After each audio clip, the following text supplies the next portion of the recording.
Baguio Country Club, the first and only 5-star mountain resort in the Philippines, is fully equipped and ready to welcome you back. The club has thoroughly worked on adapting to the new normal. The usage of any of the facilities and amenities of the club is governed with specific rules, regulations, and procedures in accordance to the medical, physical distancing, and disinfecting protocols.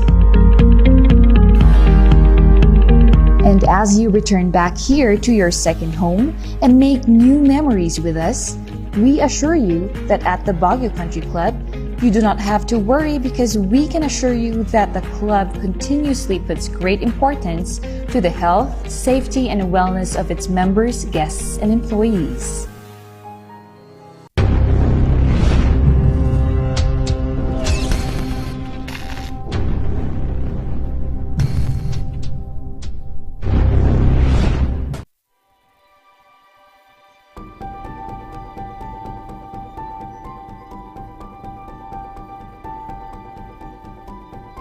Alam naming nag-aalala ka.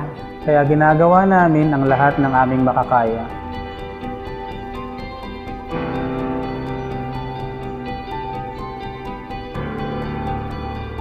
Para safe ka dito sa ospital. Ang mga empleyado at medical staff ay nakasuot ng protective equipment. Tuloy-tuloy ang disinfection sa lahat ng areas sa ospital.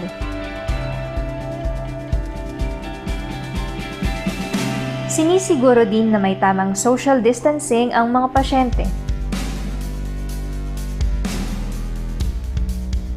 Ang bawat pumapasok, kinukuha ang temperatura at mga detalye para sa contact tracing. Hiwalay ang lugar sa mga regular na check-up o procedure. At sinisiguro, ang mga equipment at kwarto ay sterilized at malinis.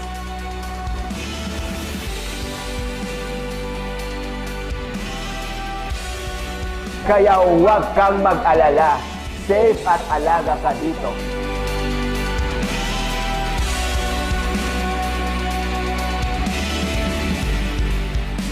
Dito sa Lorma Medical Center, nakahanda kaming magbigay serbisyo nitong bagong panahon para sa iyo at para sa pamilya mo.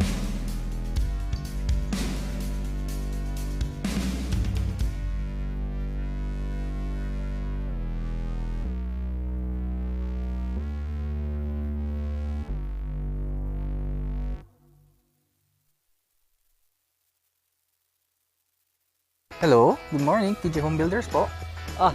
TJ Home Builders po? Yes po, sir. Sir, paano po umorder online ng mga hardware supplies? Yes po, sir. Madali lang naman pong mag-order through our Facebook page po. Punta lang po kayo sa facebook.com/tjhomebuilders at i-message nyo na lang po kami doon at meron lang pong sasagot sa inyo. So, meron po tayong indoor, outdoor, tsaka meron din po tayong for kitchen, for bathroom, at mga lightings po. Sir, ang TJ Home Builders po ay isang tindahan na nag-o-offer po ng mga finishing material. Easy to install at mas makakatipid po sila ng oras at sa pera po nila. Mas concentrated po kami sa mga modern materials. TJ Home Builders! We turn houses into homes!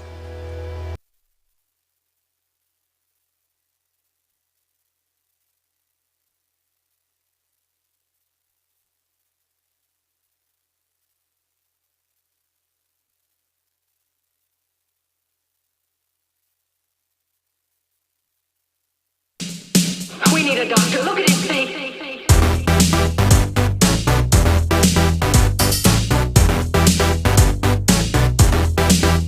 Hey!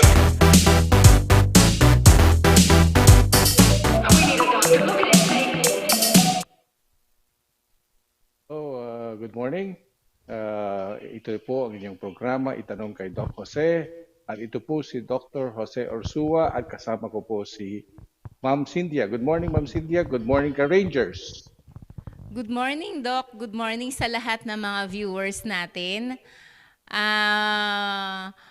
Masayang umaga, Doc. Masayang umaga, pero dito sa Texas, ay gumagabi na. In fact, it's Oo nga, Doc. O, exactly may ilaw 7 na p.m. yung Christmas tree. Ang ganda ng Christmas Christmas tree tree mo. ng kapatid ko. Okay. So, kumusta ka, Ma'am Cynthia? Okay naman, Doc. Medyo busy. Doc, update lang pala natin itong mga viewers natin Yes. at mga supporters ng Itanong kay Doc na for next week, Yes. wala po tayong program. So, January na nila tayo Okay. makikita. Ayos. Okay. So, ito pala at konting araw na lang ay Merry Christmas na. At konting araw ulit, Happy New Year. Pero, so ito na yung huling bati natin for the year 2021. Yes po, Doc. Goodbye 2021. Opo. So, Yes, lahat okay. ng mga katanungan po nila, lahat ng mga gustong magpakonsulta kay Doc, eto na po yung pagkakataon ninyo na itanong lahat ng gusto ninyong itanong kay Doktor. Okay, so itanong kay Doc Jose, magsimula na tayo kung may mga katanungan. Pero since wala naman, baka may maisip kang katanungan sa hinanda kong topic for this morning. Yeah, ang gusto kong pag-usapan natin ay yung mga diagnostic procedures being done in OB-GYN. Pwede namang being done in medical practice as a whole. Yung mga iba't ibang mga kondisyones o yung ginagawang mga requests na ginagawa ng mga doktor in general. Pero syempre, in-specify ko lang, Ma'am Cynthia, yung OB-GYN procedures kasi bilang isang OB-GYN, gusto kong i-highlight yon. So, hindi na ako magpaligoy. May naisip ka ba, Ma'am Cynthia, regarding dyan sa OB-GYN procedures? O ano yung pinaka-paborito mong laboratory procedures kung meron man? Actually, Ano Doc, i-explain ko? yung pinaka ano ko is yung pap smear. Kasi Pap 'di ba, smear. yun yung pinaka need ng mga kababaihang kagaya namin. So, kung ganon, yun ang aking unang tatalakayin, i-explain. Sige po, So, ang Doc. pap smear ay isang procedure para tinatawag nating parang screening para sa cervical cancer. Halimbawa, ang isang babae, let's say, nagkaroon na siya ng sexual contact at meron siyang mga nararamdaman kahit yung usually kasi ang requirement yan nagkaroon ng sexual activity kasi ang pap smear ay screening nga sa cervical cancer at gusto nating sabihin ang cervical cancer ay ang pinagmumulan niya ay isang STD o STI or sexually transmitted, no? So kailangan may exposure or experience muna sa sexual activity para masabing there's a need. Sometimes you don't really have to wait for signs and symptoms of bleeding, cervical bleeding, vaginal bleeding, or may masakit, walang mga ganon, no? So routine exam siya, annually done to those women na nagkaroon na ng sexual activity. So regardless of age, kung sabihin mo kahit bata lang ako, Doc, magpapa-pap smear ba ako? Of course, kung early ang iyong exposure sa sexual activity. Yes. So, annually, Doc, yung pap smear? Annually, and then pagdating ng menopause, lalong annually yan, pero kung medyo may edad na, mga 70 and above, kung may negative siyang results for the past 3 to 5 years, kahit hindi na lang, kasi syempre may masakit din kasi sa mga menopausal.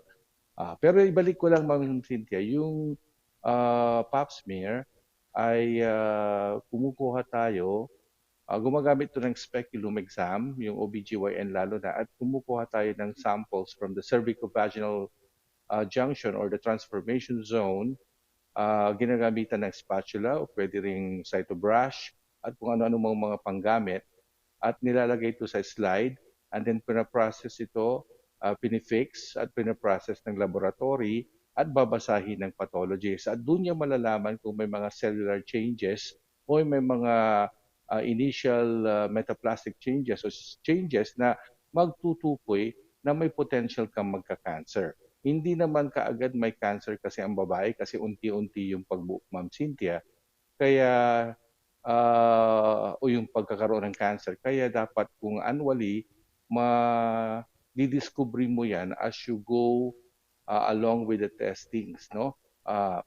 At ang preparasyon yan ay dapat no sexual activity bago magpa-test. magpa-pap smear.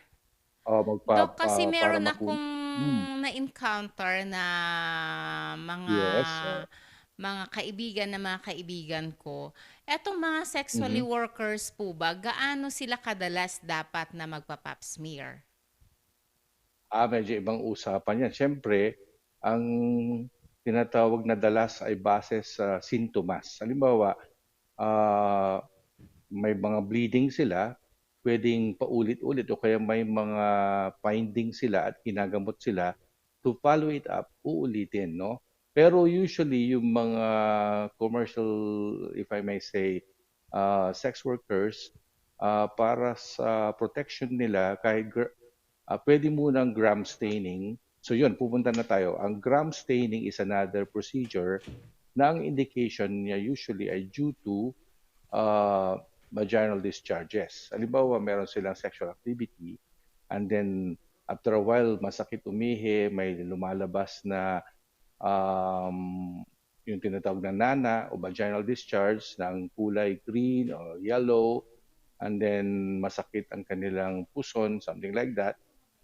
Pwede ang pag-diagnose ng STD o STI sa mga kababaihan na may discharges ay gram stain at yun ay kahit na paulit-ulit. So again, yung doktor kukuha ulit ng sample by using a cotton pledget or yung applicator and then i-smear niya sa slide and then titignan ulit pag na-process ng medtech and then titignan niya under the microscope at aalamin niya kung merong tinatawag na gram-positive o gram-negative diplococci at kung ano-ano pang mga description ng mga bacteria na nandun mismo sa kanyang vaginal vault, no? Or vaginal, kasi doon mo malalaman nga, no? So yung doktor, mag-guidean siya. So kung ano yung the best na antibiotics or of course yung diagnosis, pag na-diagnose mo, then makakapagbigay ka ng tamang management. So, hindi naman palaging pap smear, ma'am, yung kumbaga sa STI. Oo, Meron Dok. ding gram stain. Okay. So, may naisip ka ba may tungkol sa gram stain? Dok, Ang preparasyon yan? yung question ko, Yes. Dok, pag po ba nagpa-vaccine ka ng anti-cancer, is it assurance na hindi ka na magkakasakit ng cancer? Somehow, ganito yan. Ang type ng vaccine na na-receive mo, ma'am, tatlong klase na kasi ang vaccine, ano, ma'am? So, Oo, going back dito sa pap smear. So, yung pap smear pa rin, pag-diagnose yun. Pero, ang tanong mo, ma'am, ay yung tungkol sa pag nabigyan ka ng anti-cervical cancer, ganito yan. Kung antimano, bata ka pa, nakapagbuo ka na ng antibodies, yung strain na 16 and 18 or yung specific sa cervical cancer, malamang protected ka sa 16 and 18 or yung human papilloma virus, no? Yun kasi ang cancerous carcinogen or magkakos ng cancer, no? Kasi yung iba, ma'am, meron ding anti-wart. So yung naka-receive ng dalawang anti-wart at saka dalawang anti-cancer. So, protektado ka sa dalawa lang. Ngayon, kung may bagong strain, parang ganito lang din, parang alam mo yung variant. Oo, Dok. Ganon din po ang konsepto ng COVID. Nagkakaroon ng change sa strain. Kaya kung kahit nabigyan kita ng bakuna ng 1618, kung may panibagong strain, halimbawa, example lang, strain 33 o 43, halimbawa lang, just to illustrate a point, hindi ka protected dun sa cancer caused by strain 33. Kasi hindi mo na-receive yun. Ngayon, may bago na namang anti-cancer, ma'am Cynthia, yung Sham, ang strain. Parang ganito, yung COVID in the future, Nagmi-mutate, anti-COVID parang would ganun, Dok. be kaya i-prepare nila yung bakuna in such a way na kompleto. Kaya malamang, halimbawa yung anti-flu, 4 na strain po yon. Quadrivalent ang tawag. So, 4 lang ang protektado ka, magkaka-flu ka pa rin. kung Okay. So, Doc, kung hindi, oo. kung ganyan, Yes. ano yung mga dapat na gawin para hindi po siya, may mga gamutan ba na aside doon sa vaccine? Siyempre ma'am, kung hindi na bakunahan, so mataas ang chance. Pero bakuna is just one way. Prevention is the best kasi, di ba ma'am? Halimbawa, kahit yung mga simpleng pagiging faithful, ibig sabihin isa lang dapat yung partner mo. Kagaya din ng asawa mo, dapat faithful siya sa iyo para hindi makakuha sa ibang partner ng bacteria, yung virus. Kahit na isa lang ang husband mo, ma'am, halimbawa, yung isang babae, kung yung husband naman niya ay maraming sikat siya sa kababaihan at marami siyang nakakaniig o yung ano ba yung mga words na ginagamit ko minsan basta yung exposure, no? Oo, Doc, oo. Siyempre, dadalhin pa rin niya, magkaka-cancer pa rin. Kaya kailangan be faithful. Saka use of condom, kung talagang hindi maiwasan na, syempre yung pag-iiwas, the best yun, di ba? Pero Oo, Doc. may ABC kasi, ABCs of prevention of STD. Kasi STD in general, kasi yun ang risk factor, hindi lang cancer, pati HIV. So, angan yung be faithful, ika nga,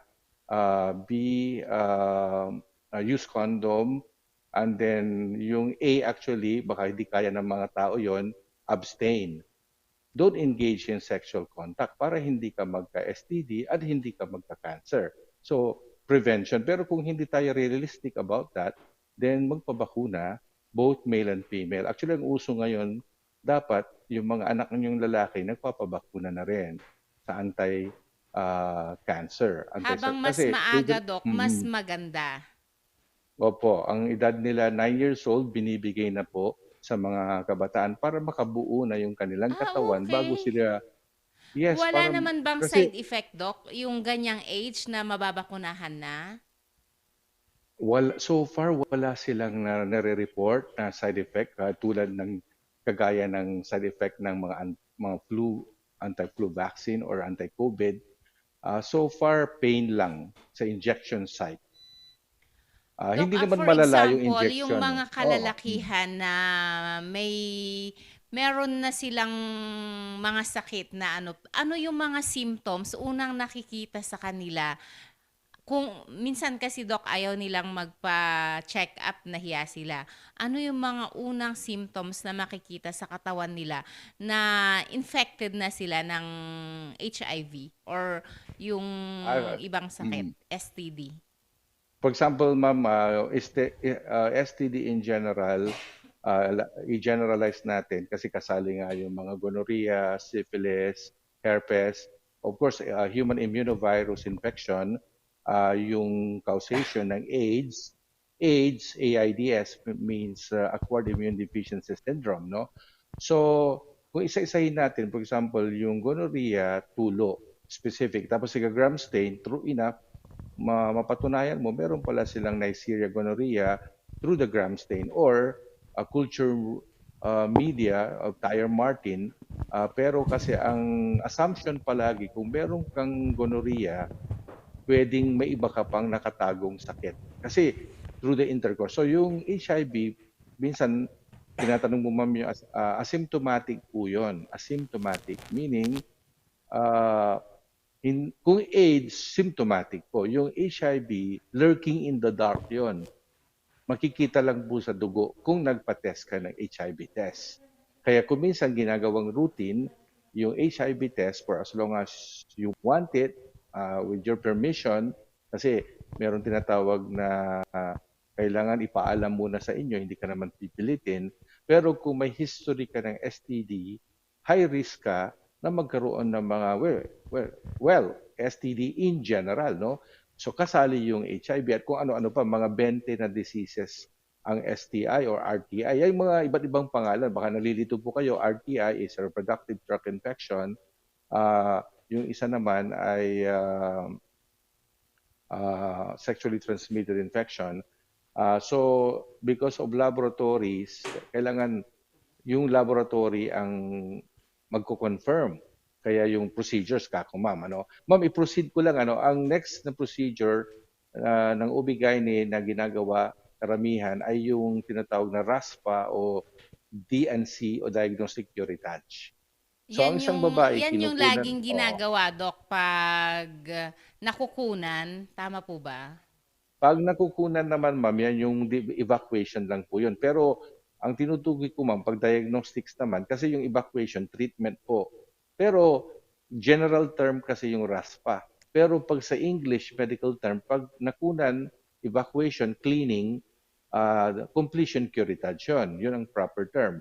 Pero under RASPA pa rin yun pag sa Okay. Tagalog, no?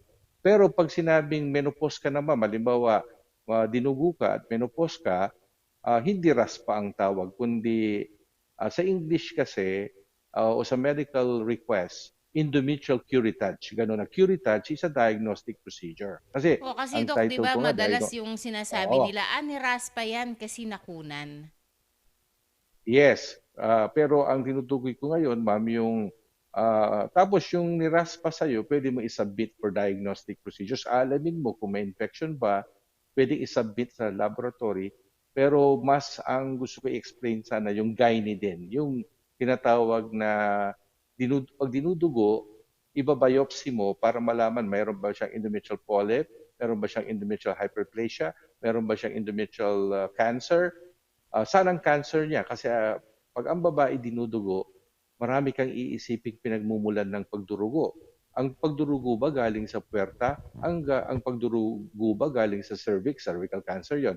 Pag galing sa matres, uterine cancer yon or endometrial cancer. So, yun ma'am, RASPA, so ang RASPA or diagnostic curettage or completion curettage ay isa na namang diagnostic sa OP procedure sa OB-GYN.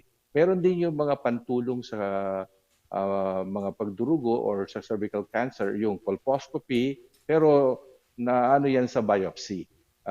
Yung colposcopy, parang ginagaidan lang yung doktor para kung saan siya kukuha. Ma'am, ang isang paborito ko, didiretso muna ako doon kasi paborito ko para makapag-diagnose ng mga diseases ng kababaihan at yung mga, in general pa, patients ay yung ultrasound. Siyempre, paborito ko yung Ma'am Cynthia, di ba? Ano bang naisip mo sa ultrasound? Ikaw ba ay nasubukan mo lang nagpa-ultrasound?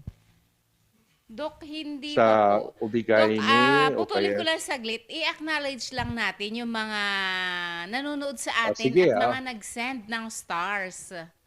Uy, kahit pa paano, meron palang nanonood sa atin, so hindi naman nasasayang Hindi yung lang ating... nanonood, Doc. Nag-send ng stars. Di ba? Wow, thank you. So, Ito, nandiyan di po ba yun? si Yun, nag-star. Shin CG. Oo, Doc. Sabi po Oo. niya, good evening, Doc, and good morning, Coach Cynthia Madrid.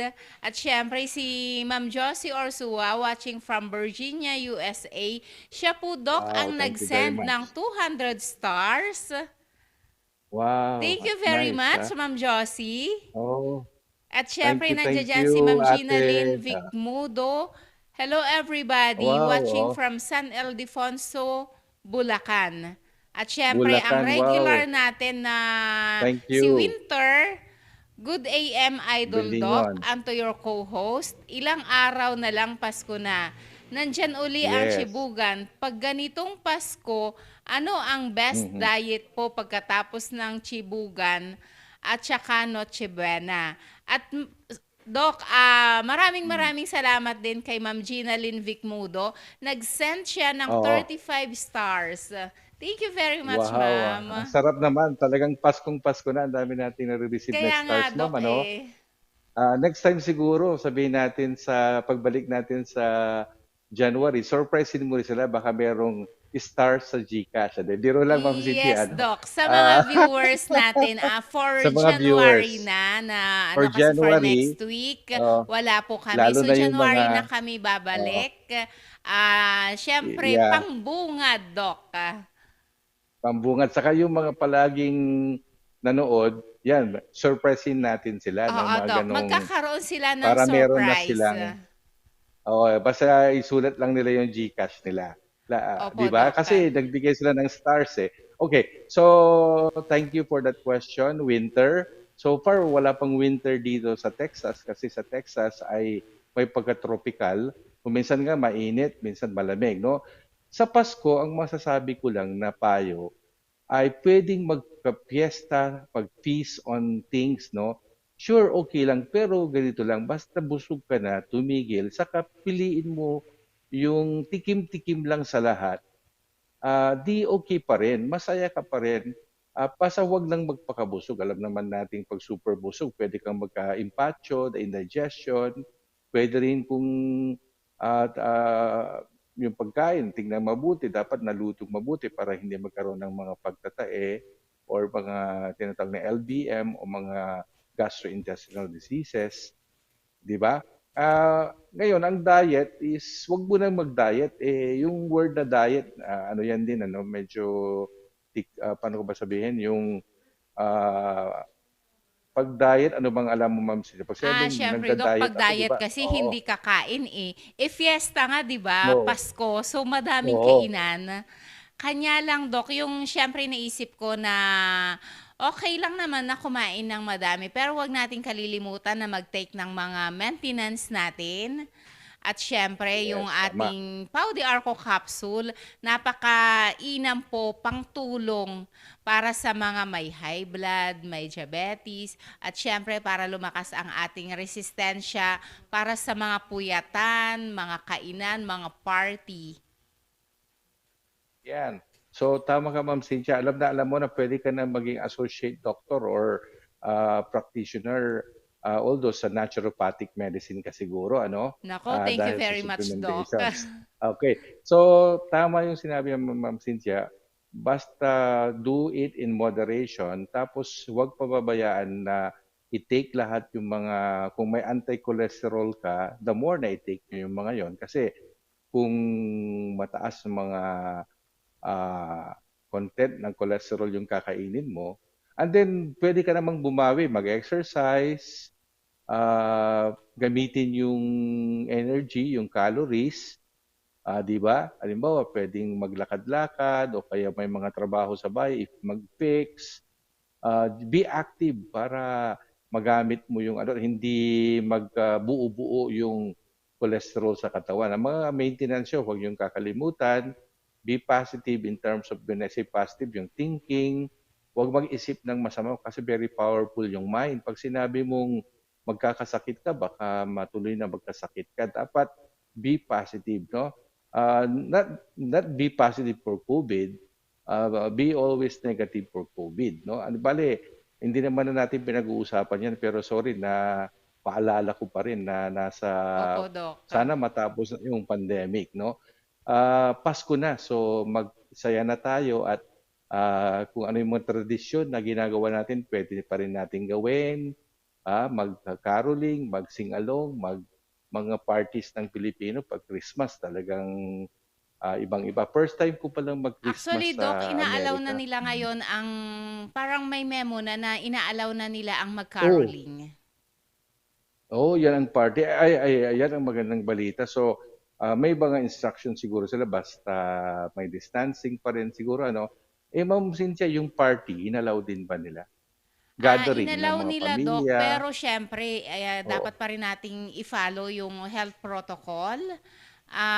May mga guidelines pa rin po. Allowed na po ang mag-party, pero Doc, may mga guidelines na dapat sundin. So, kinakailangang sumunod pa rin tayo sa ating mga guidelines. Okay. Ma'am, yung party ba, meron tinatawag na party goers for the vaccinated, tapos meron bang party goers for the non-vaccinated? Wala namang ganun, ano?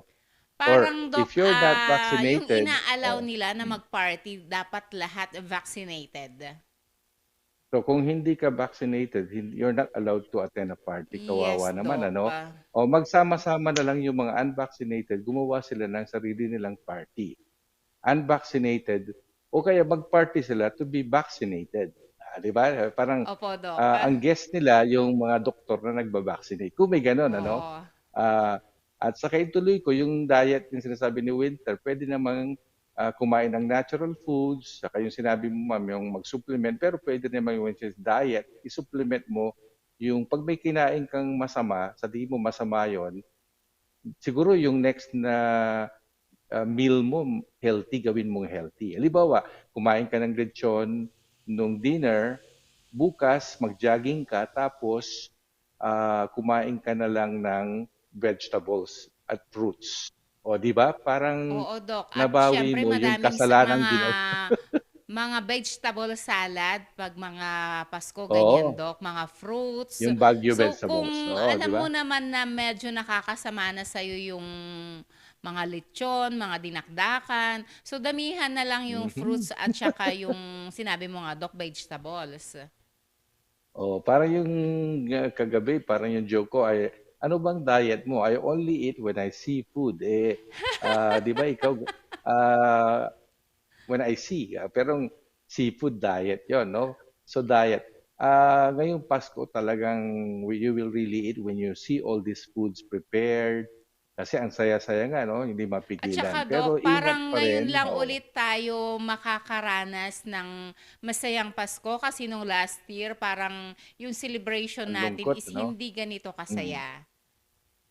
Oo, tama. Kasi ngayon kahit papaano bakunado na, marunong na tayong dumistansya, nagmamask pa rin kung kailangan. At yung marunong na rin tayong mag-diagnose, ano? Maraming naging doktor sa paligid-ligid. At sa pamilya, merong mga very, ano na rin, yung sabihin na nating aware sila sa mga signs and symptoms. Kaya nagiging responsible sila na pagka ganon, may nararamdaman, they stay put in bed, they stay, kumbaga yung mga fluids. Kasi ganito yan eh, pag may nararamdaman ka, lalo malamig, stay warm, go to your room, drink much fluids, and then kung ano yung nararamdaman mo, gamutin mo symptomatically. When I say gamutin mo symptomatically, kung nilalagnat, mag-round the clock ng paracetamol, acetaminophen. Kung inuubo, pwede ka namang mag-take ng mga anti-cough. Di ba, Ma'am Nandiyan, Cynthia, Doc, may mga si anti-cough Robocough dyan. tablet O, at sige. saka si Robocough syrup Ayun. para sa mga bata. Oo, kasi pwede ring allergic lang naman yan. Hindi naman automatic na ang cough, by the way, ay isang infection. Pero syempre, kung matagal na, despite everything, you have to see a doctor so that ma-prescribean kayo ng mga antibiotiko. No? Kasi ang antibiotics ay makakakill ng bacteria. Kung ang causation ng disease ay bacterial in origin, then nandyan ang mga antibiotics. By the way, until now, wala pa rin gamot ang mga viral in nature virus. No? Kaya yung mga usong-usong word na nag-viral, magba-viral ba tayo ngayong araw? Parang ginamit lang yung kasi nga, pag nag-viral ang isang bagay, isang content, isang programa, ibig sabihin parang pandemic yan. Kumalat sa lahat. Huwag niyong i-viral ang virus, i-viral natin ang love, i-viral lang natin ang kabutihan, pagkakaunawaan. Di ba? Ano sa At masasabi mo syempre, sa Doc, bigla akong napunta sa ano? Oh. napakadali ka lang naman nilang lapitan kasi nandiyan eto yung programang Itanong kay Doc na every Yes. Tuesday. Ayan, lahat ng mga katanungan nyo. At po pwede rin po ninyong i-message so di Doc. Nandiyan ang kanyang messenger. Pwede rin po kayo magpadala sa kanya ng GCash. Wow. So, tama ka, Ma'am Cynthia, na madali lang naman akong ma-reach. Di ba? Yung, baka sabihin kasi ng telepono, cannot be reached. Oo, Doc. Pero it's easy to reach me kasi may programa. Actually, they can even reach Ma'am Cynthia.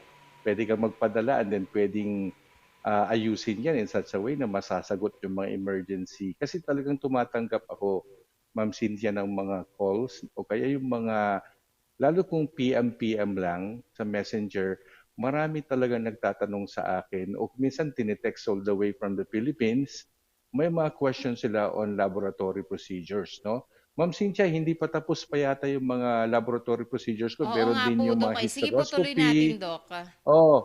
laparoscopy. I-mention ko na lang na maraming mga bagay-bagay ng diagnostic. Ang ibig kasi ng diagnostic procedures, ma'am, ay yung mga bagay-bagay na makakatulong sa isang doktor para mapatunayan yung sakit mo. Kaya nandyan yung ultrasound, nandyan yung MRI, nandyan yung radiological, yung mga imaging techniques, no? Meron din yung kaya nga meron tayong high precision diagnostics.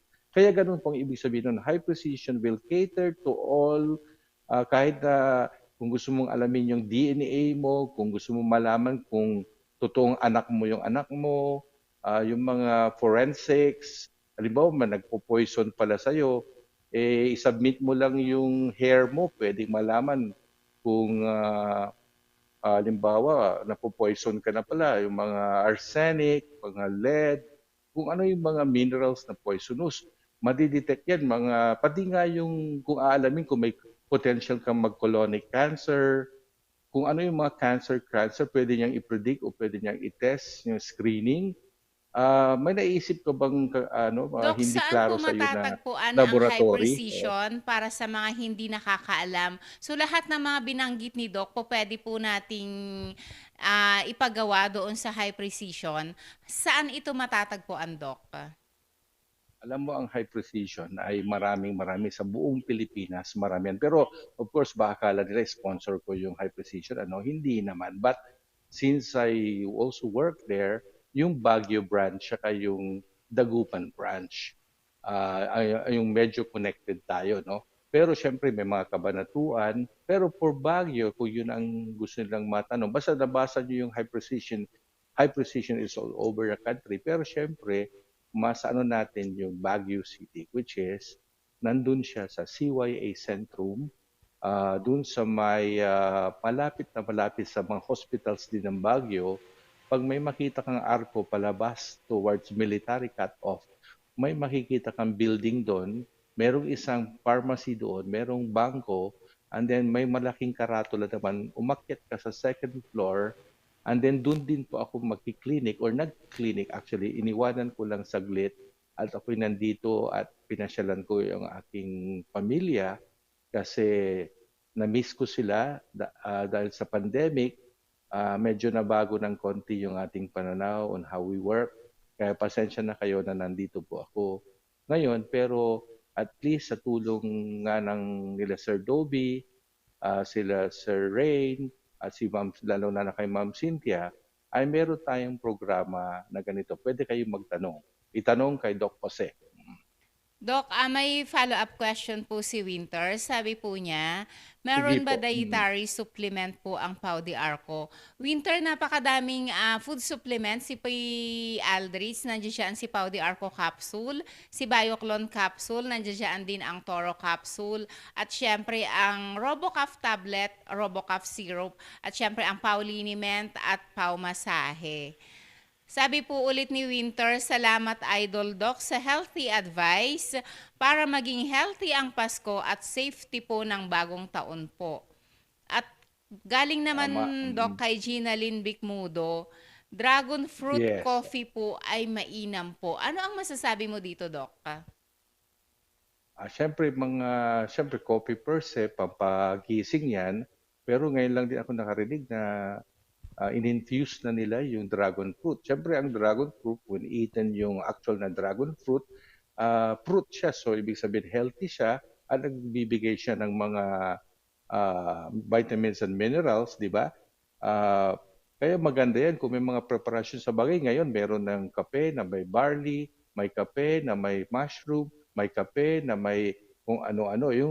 Ito nga yung halimbawa yung mga supplements din kung wala kang ng oras na maghanda, merong may guyabano, may mangosteen, may malunggay, may kung ano-ano, hindi ba magaganda rin yan kung wala ka ng oras, i-supplement mo, maganda rin pong paraan yun o taktika. Ngayon, dapat masubukan natin yung dragon fruit na yan, di ba, Ma'am Oo, Doc. Parang Bigmundo? ngayon ko lang din, Doc, narinig yung dragon fruit coffee. Ang alam ko, ang dami nilang ginagawa sa part ng Ilocos kasi madami dyan. Pero yung fresh, yung ginagawa nila, Doc. Ay, masarap yun. Actually, dati, nung binibili lang ang dragon fruit from abroad, o kaya, di ba, pag sa New Year, pinipilit nating yung mga tradisyon natin na ang dami-dami nating fruits. Bumibili lang kami ng dragon fruit. Tapos yung nakikita ko lang yung puti. Pero ngayon, yung dragon fruit na natikman ko from Ilocos, halimbawa sa Pangasinan, yung parang purple. Actually, At Doc, ang may tanim sarap-sarap, po ang ako sa tamis-tamis. Pangasinan. Purple po yung kanyang Oh, color pag nahinog. so Ma'am Cynthia, pa-order ako pagka marami kang harvest. Yes, Doc, dadalhan kita. Ah, mura kasi sa pagbarami, namumurahan ako sa mga, limbawa, makakabili ka ng dragon fruit na 1 kilo, 60 pesos to 100 the most. Alam mo, not bad yan kasi alam mo, hindi mo matatawaran yung health. Walang presyo ang health. Do you believe in that? Walang presyo, priceless ang health. Kung gaganda ng iyong health, kasi palagi ang sinasabi ni Kapitan, health is wealth, di ba? Yes, Kayo Doc. Kaya kahapon, di habang ba? Oo. maaga, wag na mo maging conscious na sila sa health nila, Doc. Wag na nilang hintayin pa na magkasakit sila bago maggamutan. Oo, mag-invest. Ibig sabihin ng invest, yung time. Kasi investment din ang health eh. Kahit ano pang yaman mo, kung iiwanan mo rin o hindi mo rin lang magagamit kasi mawawala ka sa mundong ibabaw. So anong saysay nung naipon mo? Ika nga. Baka yung naipon mo, mapunta lang din sa wala. So, ang importante, yung kayamanan sa kalusugan. Kaya, invest on it, meaning take time, invest on it. Yung kinakain mo, ayusin. You should buy healthy foods, no? O kaya kung kinakailangan mong dagdagan pa ng mga pagbili ng mga para maging healthy ka. Halimbawa, you invest on exercise. Kasi minsan, ma'am, sasabihin, magtatrabaho na lang ako kaysa mag-exercise. Di ba parang inuna mo yung stress? Oo, Di ba Doc. minsan Kasi baka stressful ang mamaya yung magtrabaho? ininvest nila, Doc, yung Mm. mga taba, mga cholesterol. Yan pala ininvest nila. Yun pala ang kanilang tinatawag na inipon sa katawan, no? By the way, meron din yung payat pero pag tinignan mo yung kanilang by laboratory, ang taba-taba pala nila. Kaya don't be deceived by meron ding mga mataba pero in reality, healthy rin sila kasi normal ang cholesterol nila o yung mga blood chemistry. So pupunta ako ma'am doon sa procedures din. Pero hindi obigaini. In general ma'am, yung blood chemistry Yes po, ang Doc. gandang test din yan. No? I'm sure bawat tao nagpa-blood chem. Yung blood chemistry, ang preparasyon yan, dapat generally, kung gusto mong alamin yung value ng mga cholesterol, uric acid, mga iba't ibang chemistry, kailangan NPO. Ano ibig sabihin ng NPO? Nothing per orem, kasi marami tayong mga abbreviations na ginagamit sa medicine talaga, no? Pati nga sa pagbigay ng gamot, mga posebum, AC, antisebum, RPN, IPRN, RPN, PRN. So, may mga preparasyon o yung tinatawag na NPO, ang preparasyon, hindi po kakain bago magpa-laboratory o bago ka kolektahan ng dugo. Kasi yung specimen iba-iba. Sa mga procedures, ang reason lang, Ma'am Cynthia, ng procedures ay kinukunan ka ng specimen. Kung anong specimen mo ay dugo, specimen mo ay similia or vaginal discharge o part of your cervix, part of your endometrium, or pwede ring those are specimen or biopsy specimens, no? Kung Doc, ilang halimbawa yung oras mismong po placenta, yung hindi mo, ilang hours yung dapat empty yung stomach mo bago ka magpagawa ng anumang mga lab test? from midnight, wag na silang uminom, kumain, o wag nang, and then sa breakfast, wag silang mag-breakfast, i-miss muna nila yon. Kaya 6 o'clock. So 6 hours at least, no? So, pero masama Pinaka-accurate po din ba yun, yung Doc? Yung 6 overfast. hours? Yes, so kasi tingnan mo, 12 and then 6 o'clock, 7 o'clock, 6 to 7.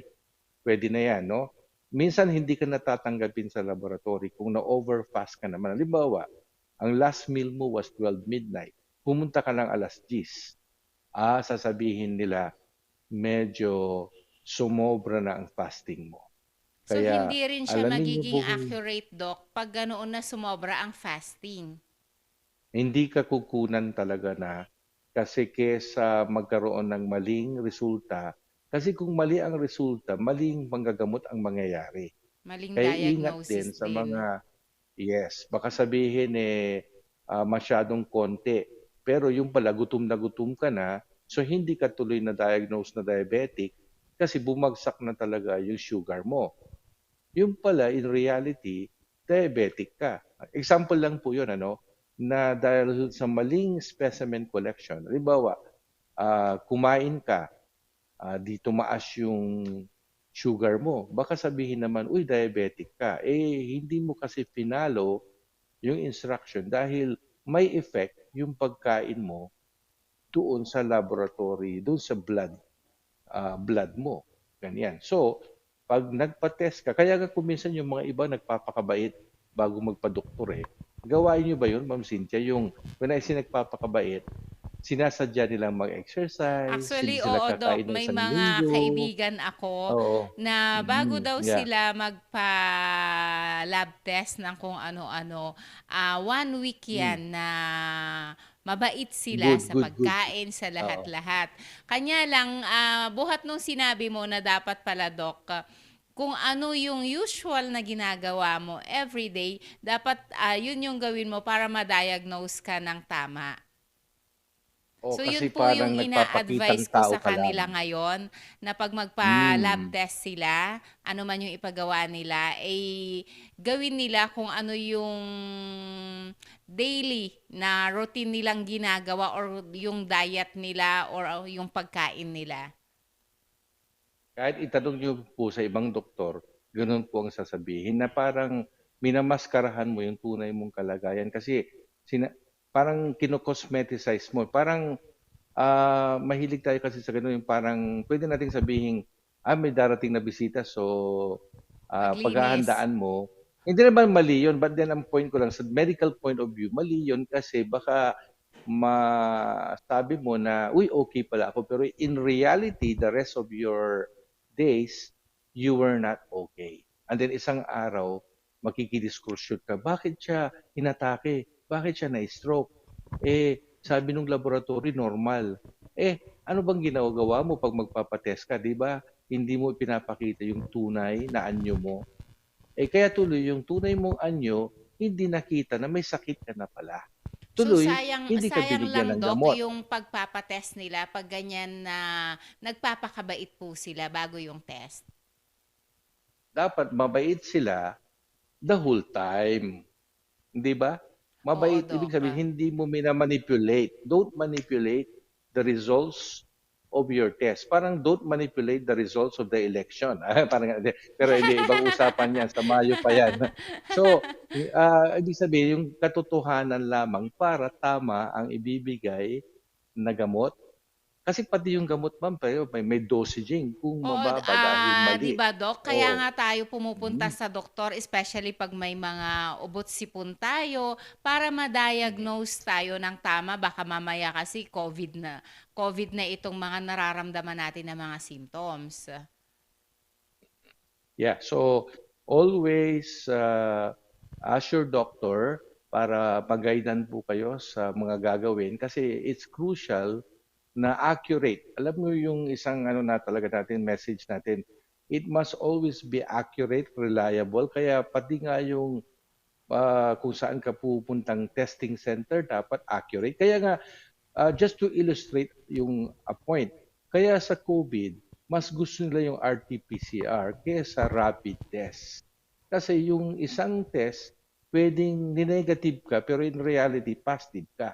Kasi may flaws or hindi perfect yung, although walang perfect talagang test. Ang practice of medicine, hindi siya perfect . Hindi siya exact science. Inaaral palagi, evidence-based ang ginagamit natin na ngayon. Although nung una, they believe in experience, they believe in knowledge base sa libro. Pero ngayon kasi, minsan nakakalito na rin, pero ang masasabi natin, consult real doctors. Di ba, para accurate po ang pagbabasihan ng inyong mga belief o kaya yung mga guidelines.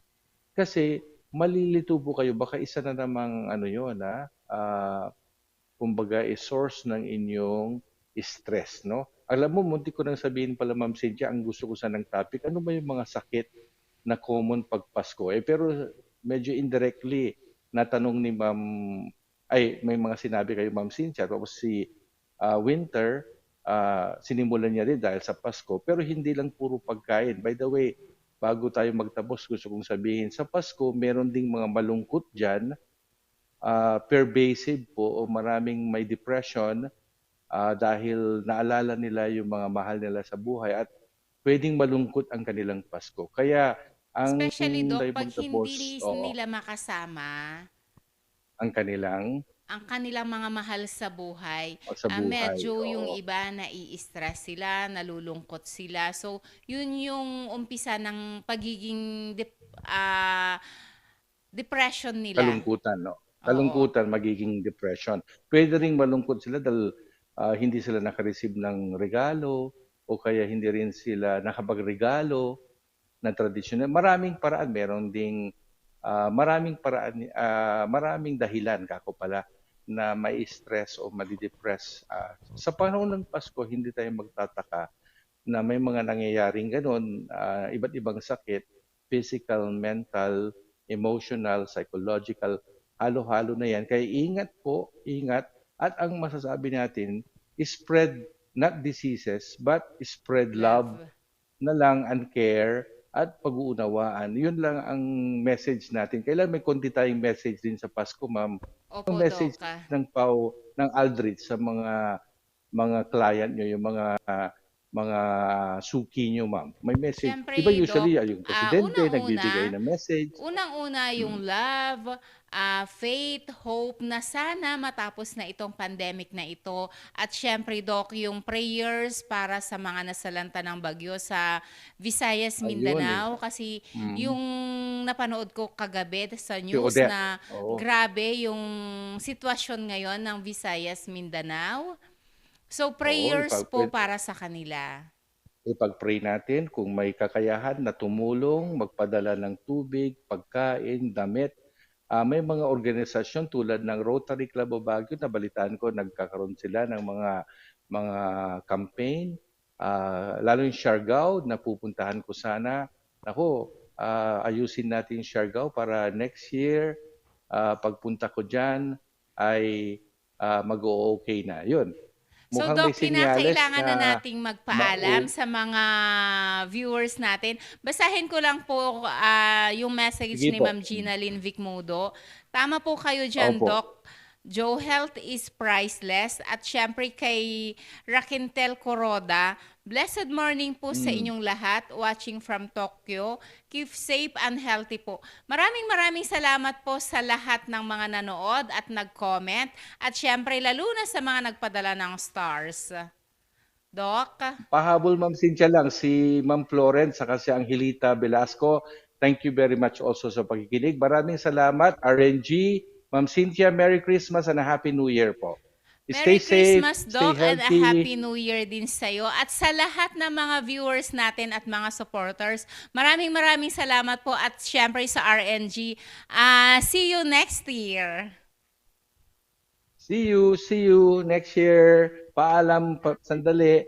Paalam 2021 at see you sa 2022. Maraming salamat po.